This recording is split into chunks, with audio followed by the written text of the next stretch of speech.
Good afternoon, Tuscaloosa.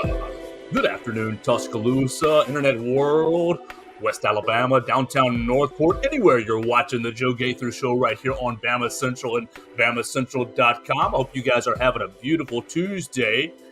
It's game week, 4 days away from Alabama kicking off against MTSU right here in Bryant-Denny Stadium on Saturday, 6:30 on SEC Network. You'll be able to follow all the coverage right here on BamaCentral.com. You're watching this program on YouTube, on Facebook, on Twitter. You're listening on Spotify, Apple Podcasts, and Amazon. You can find me anywhere on the social medias at Joe Gaither6. Send me your comments, your questions, queries, and complaints. We really appreciate any interaction. You want to jump in on the comment section. Today might be a good day for you to do that, as we are going to get to know Alabama's first opponent, the Crimson Tide, taking on MTSU, the Blue Raiders, coming into Tuscaloosa, going to try to shock the world. So yesterday on the show, we welcomed Eric Anders, former Alabama linebacker, UFC middleweight, and one of this weekend's honorary captains for the weekend's game. Tomorrow on the show, you'll hear from Darren Mustin, the other honorary captain for this weekend's game, both linebackers, and Darren Mustin, a very unique connection to both MTSU and Alabama. I'm looking forward to you guys hearing that program.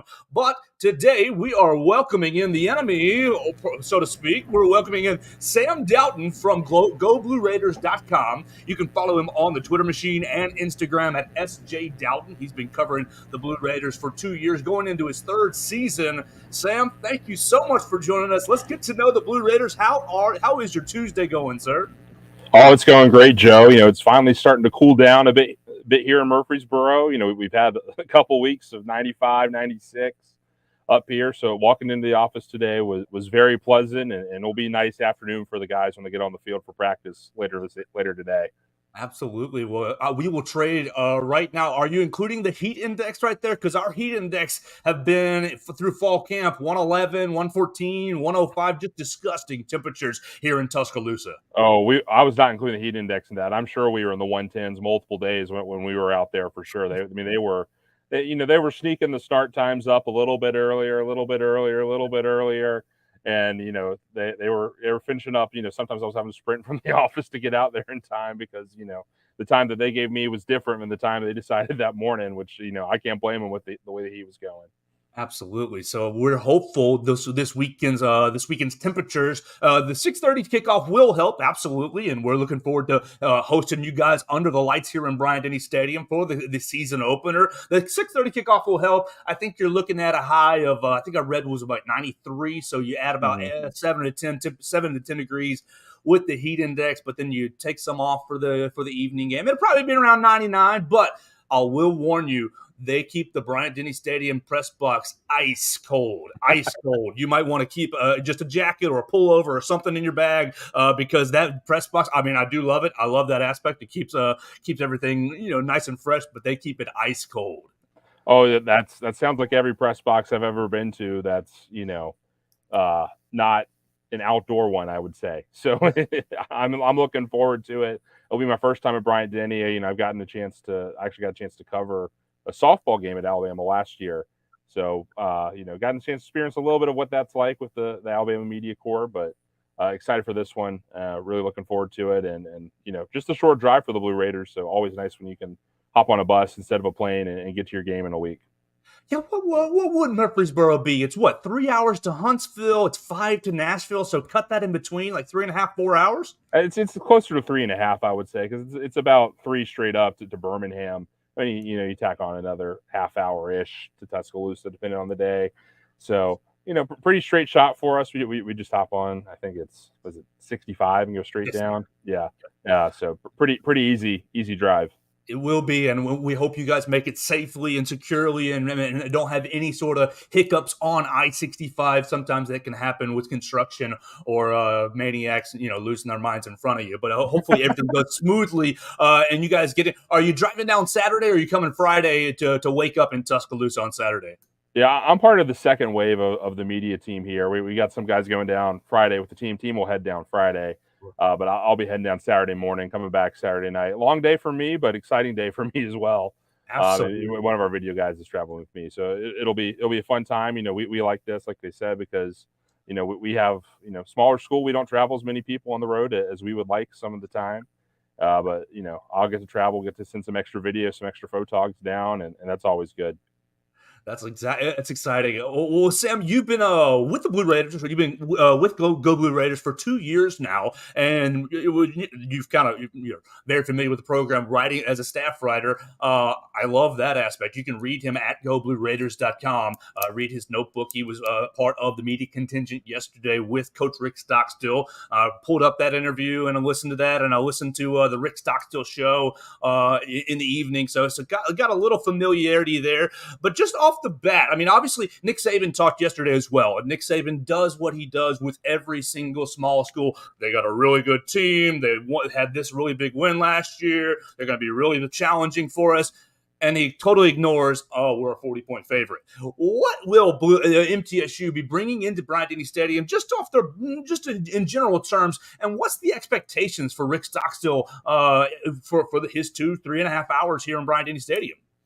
Well, I think I listened to Nick Saban's press conference yesterday as well, and I thought his scouting report of what Middle Tennessee does well was very accurate, right? Obviously, like you said, he likes to hype up the good stuff and maybe ignore the flaws that some teams might have. Sometimes that's his prerogative, right? He wants his guys to be focused on what the other team does well. But the things he said about how it's an offense that's challenging because it's a 4 wide almost all the time, spread you out, where you have to win one-on-one matchups. That's very true of what Blue Raiders try to do offensively. And then it's a very aggressive defense that's going to throw a lot at you, throw a lot of weird schematic stuff at you that can be challenging for opposing quarterbacks to understand and break down and identify.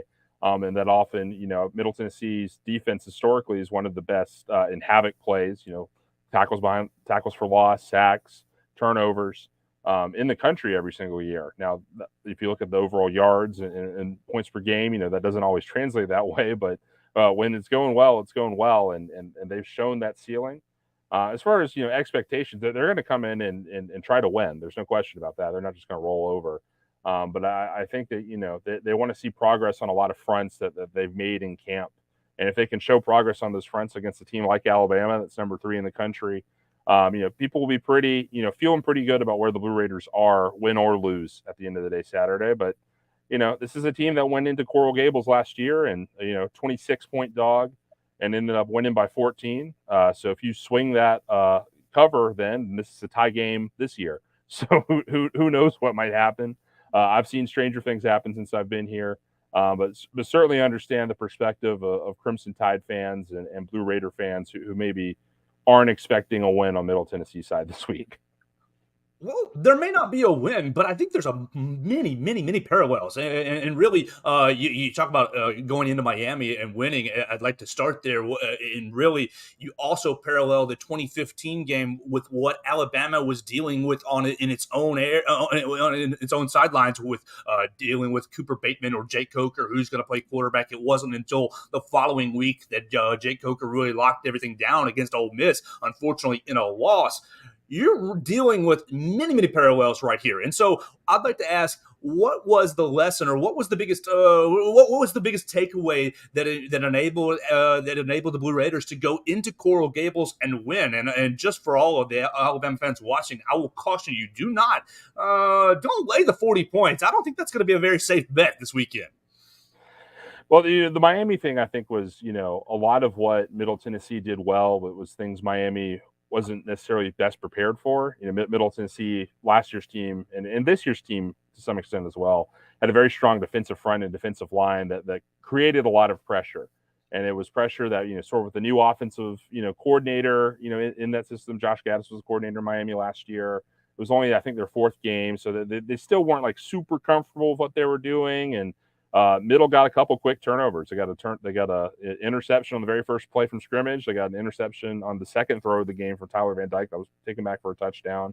And then I think they either got a fumble or a turnover on downs on the next drive that led to a really long touchdown throw.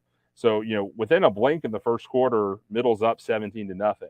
And that's just, at that point you have to start changing what you're doing on offense to just stay in the game. And so, it was, a calamity of errors, but a lot of that was because of stuff Middle was doing force those errors on Miami's side. And then, if you look at the rest of the game, the rest of the way, it was pretty much a dogfight, pretty even matchup. But, hopefully whoever Alabama rolls out there, Nick Saban didn't release a depth chart, so we have no idea who's going to be starting anywhere, particularly at quarterback. I hadn't even thought about, the 2015 parallel, but that is a good point about Cooper Bateman and Jake Coker and lots of similarities there. But whoever rolls out there, if they can take care of the ball, that's going to be the number one word. But, it's not an easy defense to take care of the ball against, as we'll get into.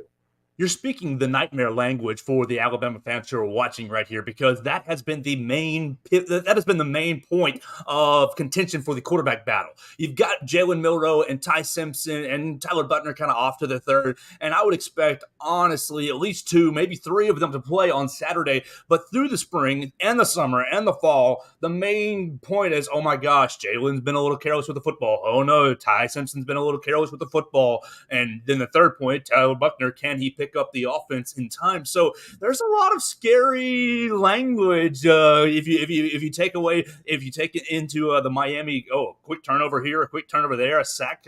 I think we've had a couple pass protection issues during fall camp. So there's a lot of I think the Alabama fans who are expecting to lay the 40 and walk away happy bettors might, I would once again caution that. I looked through the MTSU expectations. They were predicted 3rd in the Conference USA. They finished 4th last year. Outside of the Alabama game, outside of just Saturday, what are Rick Stockstill's expectations? You're bringing back 13 starters, and obviously Nick Vattiato, well, I want to talk about him and his character and just kind of his unique story in just a little bit. But what's the overall expectations for the Blue Raiders? Well, it's not something that they set out super explicitly, right? Like, it's a team that wants – every team wants to win a title every single year. Sure. But this is – I think there's little hints when you talk to the coaches and the players that they feel like this is a team that's starting to get everything all together. And some of that's, just some of the stuff that we've dealt with in Conference USA recently. When I started here in 2021, there were 14 teams in Conference USA. Of those 14, 5 remain, including – Middle Tennessee. So there's been a lot of turnover in just the membership of who we're competing against. Can we get you on the ACC next year or 2 years? It wouldn't surprise me, to be honest. I really, maybe in 10 years there's some promotion relegation system and we're in the SEC playing y'all at some point. Who knows? But so there's been a turnover in the conference membership that has opened an opportunity window, I would say. And so I think the expectation is this is a year where you have to at least be in that conversation late in the season. The conference schedule doesn't set up perfectly in that regard. Conference USA is playing all of its conference games in midweek segments, a way to get on TV for a smaller league like us. It increases our media revenue. So schools and administration are really excited about it. Coaches are thankful that the other coaches are also dealing with the challenges that come from playing on Saturday to Thursday. I think at one point Middle plays 4 games in 24 days. Oh, God. So, it'll be interesting. Injuries, I'm sure, will play a large role in that stretch. And unfortunately for Middle, they play the 2 teams ahead of them in predictions in the conference standings on the road this year. So, you're looking to upset one of those 2 games against either Western Kentucky or Liberty to feel strong about being in that conference title conversation. But I think there's an expectation internally and externally that you need to at least be in contention and win the games you're supposed to. Don't have any, off weeks against, teams in the bottom half of the standings. And then where you're looking back at the season where you have a 6-2 or a 7-1 record in conference, it's something that you can build on and be proud of because, of those 13 returning starters, a lot of them can be back next year if they want to be. So it's certainly a group that feels like they can grow together, feels like they can continue to build something, and has a little momentum on their side. Back-to-back bowl wins for the first time in school history, a ranked win for the first time in school history last year against Miami. So it's a group that has a lot of belief in themselves, and I'm just hoping that they can continue to have that belief, through this game and through Missouri and an exciting September for sure.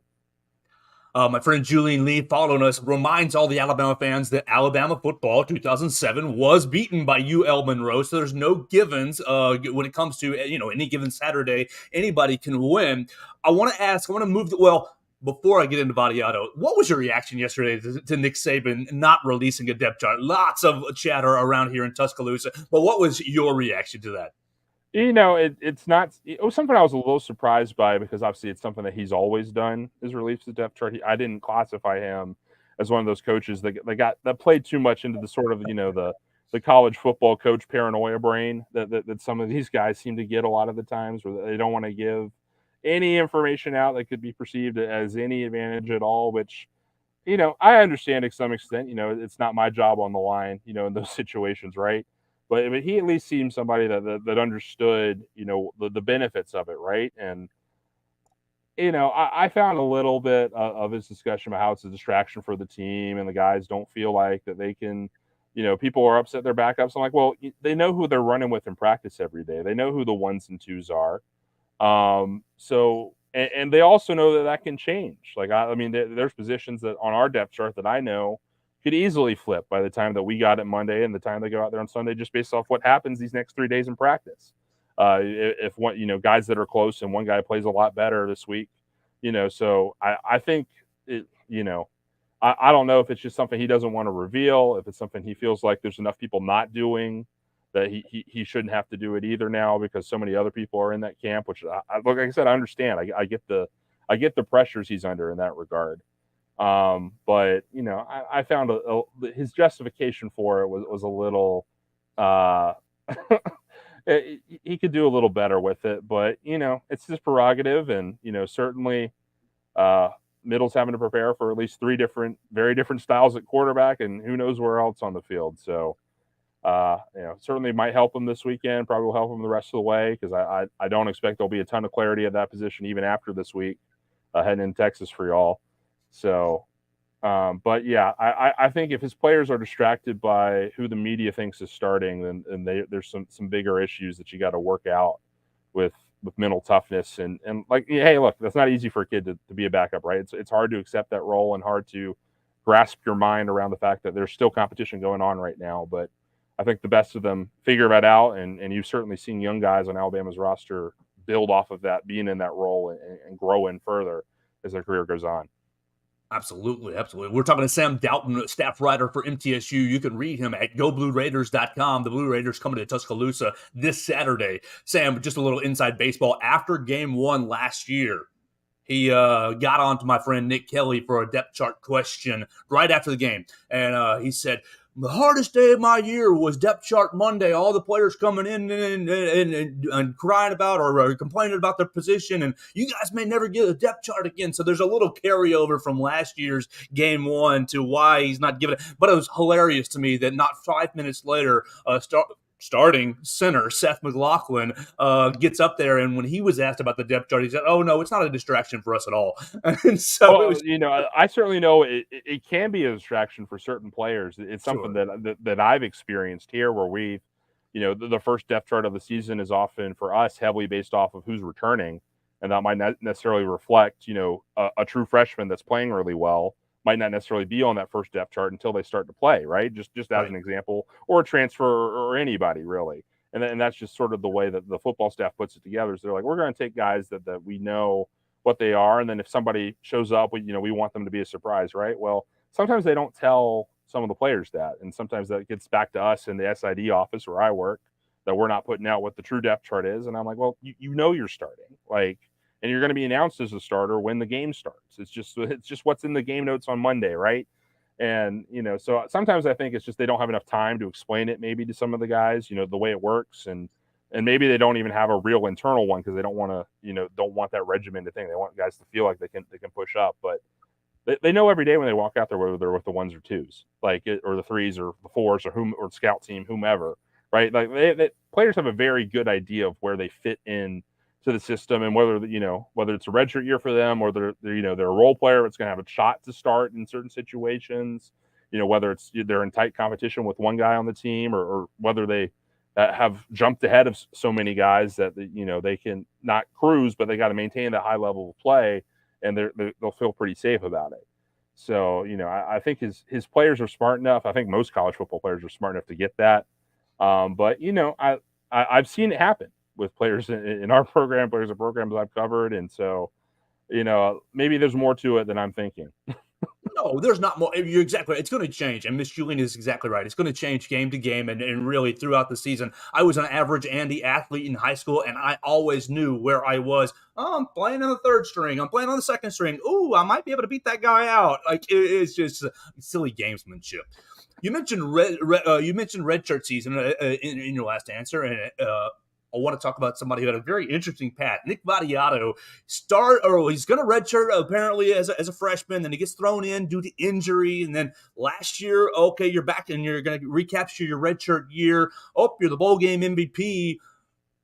And now he's going to be the starting quarterback. Nick Vattiato, he's going to be the starting quarterback against the Crimson Tide. 100,000 people are going to be yelling at him. The new Kevin Steele Alabama defense is going to be in his face. What is really the character of Nick Vattiato, and really just kind of just kind of beyond the football player? Obviously, I want to know how he's going to play 6'1", 200 pounds, playing in an air raid offense, kind of, but really just the character to say, you know what, I'm going to burn my red shirt my first year because the team needs me, and then I'm going to re-accept my red shirt and re-accept my position on the bench. I just think that's such a fascinating, special mentality, especially when you think about the current climate of college football with the transfer portal and really with quarterbacks specifically. I want to go play. I want to get my name out there and really show people what I can do. Just talk about Nick Vattiato and just really the unique, special character that he possesses. Well, with Nick, two phrases sort of come to mind. The first one is that team first mentality that you sort of allude to, right? Nick and I both joined the program at the same time, I like to say. His freshman season was in 2021, which was my first year covering the program here as part of the athletic department. And so, when I first got here and I was learning, just who was in the quarterback room, who were some of the characters, he was sort of the guy that's like, hey, he's a freshman, we just got him, he's probably going to redshirt this year, right? So I was like, okay, cool. Like I'll focus on the other three guys that were competing for the job. And the guy who ended up winning the job was a man by the name of Bailey Hockman, who was a transfer from NC State, who started the first 3 games that year, and then after the third game ended up leaving the program for personal reasons, decided to retire from college football. So then the guy that took over for him was a guy named Chase Cunningham, who was a former walk-on, who worked his way up, earned a scholarship, and had earned the trust of the coaching staff. And he ends up doing a really good job as the starter, but tears his ACL. And then at that point, you're down to 2 scholarship quarterbacks for the last 4 games of the season, and they end up deciding that Nick's the guy that they feel like they have the best chance to win with, and I think they needed to win 2 of the last 4 games to qualify for a bowl that year, finish 6-6. And so Nick, comes in. They tell him like, "Hey, like we were planning on redshirting you, but we really need you right now." And he's like, "All right, like I'm going to be the guy." And then his first start out there is about as Hollywood as you can get as far as the arc of a player, right? There's 5 interceptions in his first career start, so really low point, but he earned a lot of confidence from the coaching staff and his teammates by sticking in there and making some big throws in that game, even as he was turning the ball over and not shying away from it, and sort of got stayed in that role, stayed as the starter, ends up winning the Bahamas Bowl MVP, helps bring the team back to bowl eligibility, gets them in the Bahamas Bowl, wins that game against Toledo. So feeling really high, and he obviously improved his play over that course of thing. The only way to go was up from a 5 interception game, Right. But then coming back the next year, Chase's ACL heals and he rehabs it and gets back in time for the start of fall camp. And there's an open competition, and they end up deciding to roll with Chase, who I think at that point just had a little bit more refinement to his game. Being in college, I think that was his 6th year in college at that point, right? And so Nick has to go from feeling like he can be the guy to now realizing, oh wait, I'm not the guy, and if I'm not the guy, well then the coaching staff wants me to try to get that redshirt year back. So it was there are situations in blowout games, both in games that middle got blown out and in games middle was blowing teams out, that Nick didn't even get in the game because they want to preserve that redshirt. They're playing some walk-on quarterbacks, some other things to sort of run the clock in those situations. And it just seemed from my perspective in the press box, looked like it was very tough on him. And he had good things to say about it when I asked him about it this summer. About how well, I knew what the situation was, so it made it understandable. But Chase ends up getting a concussion late in the season last year, so Nick has to step in for a game, wins that start, so he's 4-2 as a starter. If you go through all the games he's started since he's been here, and has sort of just become the guy and has learned the respect of his teammates and the respect of his coaches for having that team first mentality. And I think, team first, guys don't really have this reputation as well, but talking to him, it's clear how much of a competitor he is and how much that fire was lit under him, to start. I mean, one thing that Rick mentioned in the press conference yesterday about him was, he was a COVID year recruit. His senior year of high school in 2020, senior season, was wiped away at his home high school because of the pandemic. So he went and found a school that was playing and played out his senior season because he wanted to play that much and prove what he could do. But at that point, I think he was already committed to middle, so it wasn't even like he was trying to, get a better offer. He just wanted to play. He just wanted to go out there and compete. And, that's something that sticks with him now and has earned him the respect of the guys. I mean, the way his teammates talk about him is, everything you'd want a teammate to say about your starting quarterback. And, he's really taken the job and ran with it. This is the first camp that I've covered where the quarterback position was settled right from the start. And it's kind of left a very different dynamic covering the offense this year than I've been used to, because there hasn't been all these, well, we don't know who's going to be throwing the ball yet. They've been pretty open that it's going to be Nick, and here's the reasons why. And it's kind of refreshing in that regard because, from I covered UNC as an undergrad. That's where I went to school. And the 2 seasons I was there in 2017, 2018, it was quarterback questions all the time. So this is really the first year I've covered a team where that position was settled and there wasn't any question who was going to be the guy. And that's given everybody on the offense a lot of confidence heading into 2023. So what I'm hearing is he's not going to be fazed by the Alabama defense, or not going to be fazed by the 100,000 people. He's just going to go in there and give it his all and lead the Blue Raiders to as best he can. Yeah, I wouldn't expect him to be fazed by it. I think it's an opportunity that he embraces at this point. He feels like he's clearly done enough to earn the trust of the coaches and the team to get into the game, and now he just has to execute, and he's been executing really well in camp and in scrimmages, to the point where they're spending a lot of scrimmage time finding out who his number 2 is going to be. They're like, all right, well, we know Nick and the first team offense can do it, but let's see who can be the guys behind them that can step up in those situations. So they've got more confidence on offense than I've seen in a long time. Part of that is it's the second year under the coordinator. Another, that they've gone through this. My second season was the third coordinator in 3 years. So now they've got, a returning coordinator, returning scheme, and that always helps out when you've got that sort of connectivity year to year. Absolutely. One area where MTSU might be looking for a little more help is in the wide receiver room. You lost a lot of your wide receivers, and one of your best wide receivers, Jalen Lane, transferred out of the program. I'd like to know a little bit about the pass catchers, but more on a broader subject. How has a smaller school like MTSU seen the transfer portal both benefit and, I guess, negatively affect the program? Because really here at Alabama, Nick Saban's been kicking guys out who don't belong and poaching good talent. How does it affect MTSU?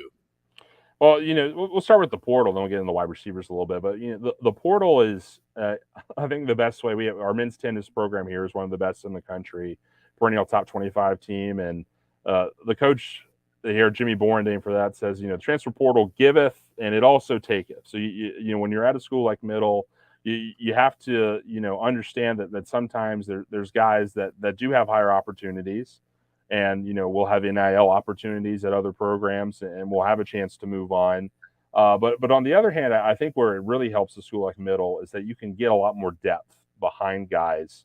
Where the transfers that we're bringing in are not guys that are immediate impact starters all the time. They can be occasionally. We've had a couple of those. But for the most part, it's, they make your second teams that much better year to year. And so if a guy gets hurt, you're going to have a high quality athlete at the very least, and often a high quality player coming in. And then for a school like Middle, we can do that to some extent, have some FCS players come in that are very talented FCS. We had an FCS linebacker, Christian Dixon, had a big year for us last year. A guy named Isaiah Gaithings, who I'm constantly checking Twitter to see if he made roster cuts with the Chiefs this year. He came in from Gardner-Webb and worked with the program. And so we have a lot of players like that are coming up through that thing, and we can offer an opportunity to them. But yeah, I mean, it's not fun to lose, a guy like Jalen Lane, that's nearly 1,000-yard receiver. That's, was an All-American freshman as a kick returner. Or DeCorian Patterson, who's at UCF, who, led the nation in interceptions last year. Like, it's not a fun feeling to have, but you wish those guys the best, and you move on the best you can. And like I said, we've had some talented guys come into the program that have helped raise the level of the whole team, really, with their talent level. As for this year's wideouts, number one, you got circle DJ England Chisholm, which I know Kevin Steele has circled number 3 on the call sheet this week, because last time that DJ played a Kevin Steele defense, DJ had 2 catches for 169 yards and 2 touchdowns. Woo! So game-breaking speed, he's somebody you got to keep in front of you. And because he's got game-breaking speed, he sometimes opens up opportunities for other guys, even when he's not getting the ball, just because of the attention you have to give to him. Whether particularly in zone coverages, right? You got to make sure you're shining that way. You're not letting him get behind you, and that can open up some options underneath a lot of the time. So even when he's not getting the ball, he's often a big part of what they're designing, what they're playing to do. And he's really the only returning pass catcher that had a lot of experience last year. There's some guys that have gotten into the game, particularly the slot receiver Elijah Metcalf has had some big moments for the team in sort of spot role player duty. His first 2 seasons here, so he's somebody to have a lot of expectations for.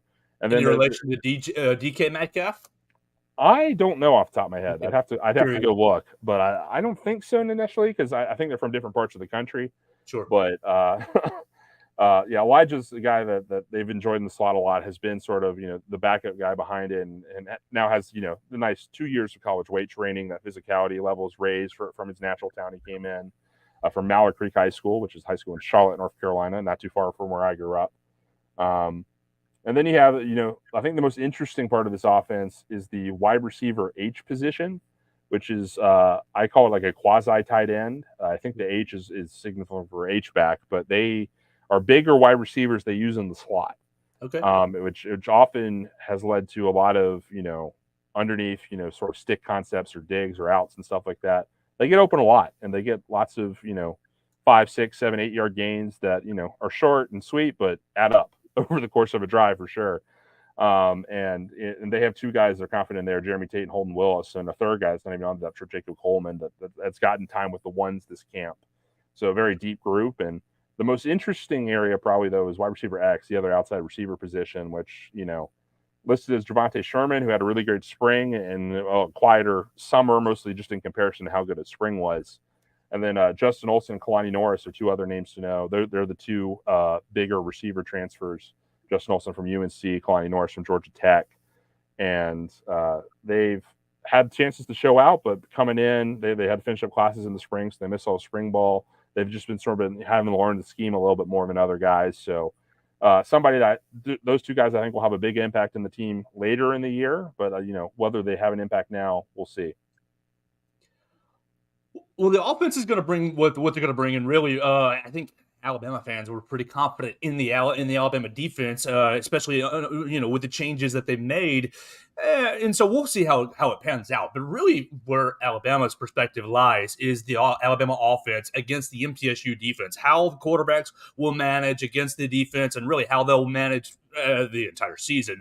But Scott Schaefer, you kind of hit on it a little bit earlier, turning the football over. He's kind of got a mantra: get the dang ball back. And you've got your man Trey Fluellen in the back end leading the Blue Raiders. So you talk kind of about the havoc plays earlier in our conversation, and anybody who's missed that, you can hear it again on YouTube, Facebook, Twitter, Apple Podcast, Amazon, and Spotify.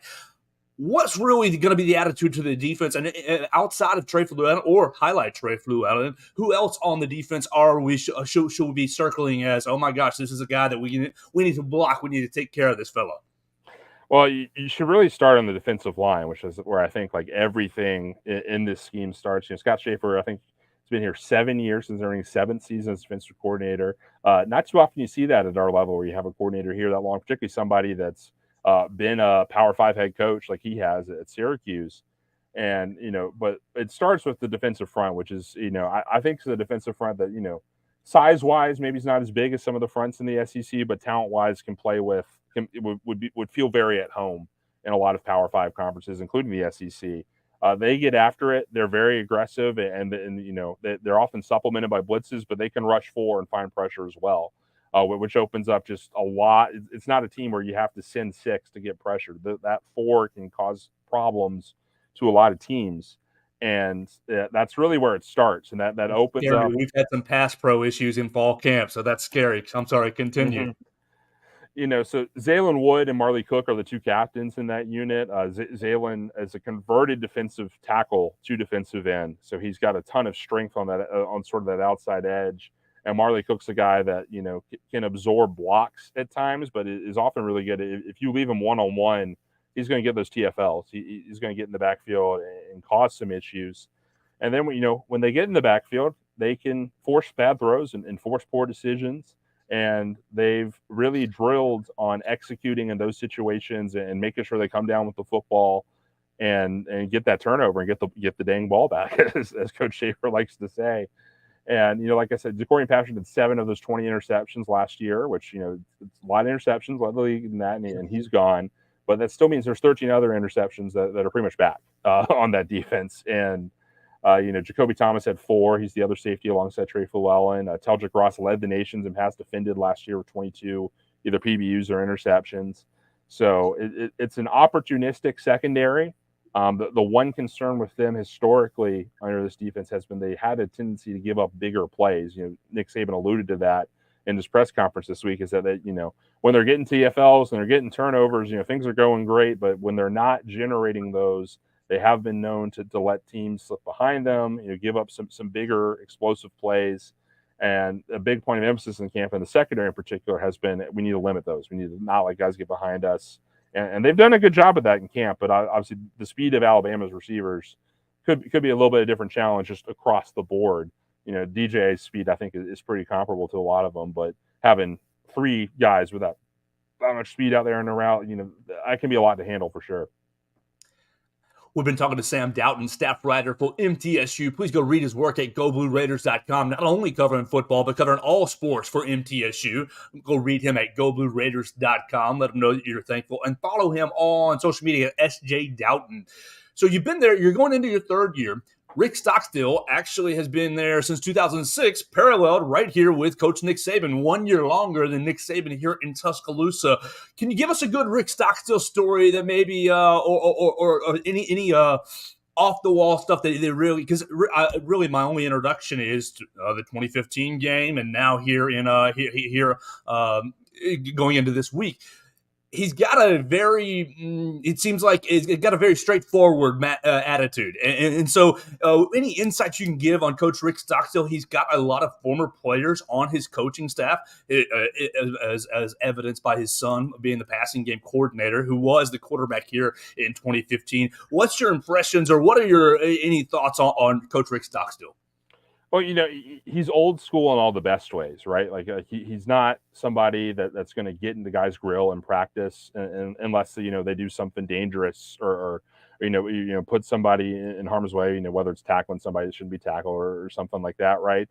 But in all the family sense, building a sense of team camaraderie, which you see, bringing former players back to be on staff, he's old school in all the best ways in that regard. Keeps it tight knit. And even beyond the former players, a lot of his coaches have been on staff a long time, or he's coached with a long time. One figure that people may not have noticed on the coaching staff is Coach Tommy West, who's the defensive line coach, former head coach at Clemson and Memphis, that Rick Stockstill was on the staff of when he was at Clemson. So somebody that's been brought back into the fold, sort of the mentor now becomes the head coach and brings the mentor back, right? And it's a fun dynamic to be around because there is so much history. When we have rivalry week against a team that we've played a lot, I have 3 or 4 guys I can go up to in the office and be like, hey, what do you remember about this game that you played in a specific moment? And that makes covering those types of games pretty fun.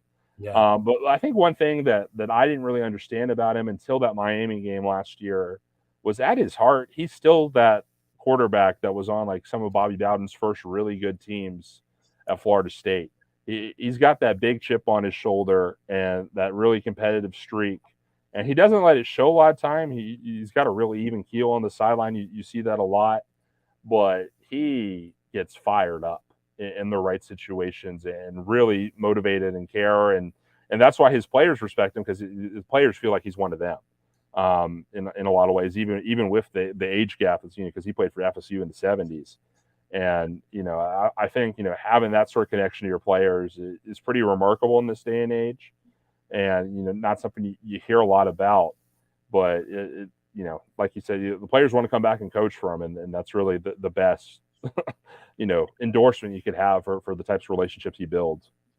100%. If my high school coach said, "Hey, come coach for us," I might leave my job right now. That is a huge that's a huge endorsement. Absolutely. So, Sam, we've been talking about 39 minutes. Right at 40 minutes, we're going to wrap this bad boy up here in just a couple of minutes. I just want to leave an open door for anything that the Blue Raiders, anything that I didn't have notes for that Alabama fans and people should be watching out for when MTSU comes to town on Saturday night. Anything, any unique stories or coaching points or players that you think Alabama really needs to be aware of? Well, one thing we got into towards the ends of Rick's time in the press conference yesterday was the fact that his daughter Emily, when she was a student at Alabama, worked for the football office, worked in the recruiting office there. So, if you can go back and watch on our YouTube channel, just search good, Middle Tennessee Athletics, you should be able to find the full press conference from yesterday.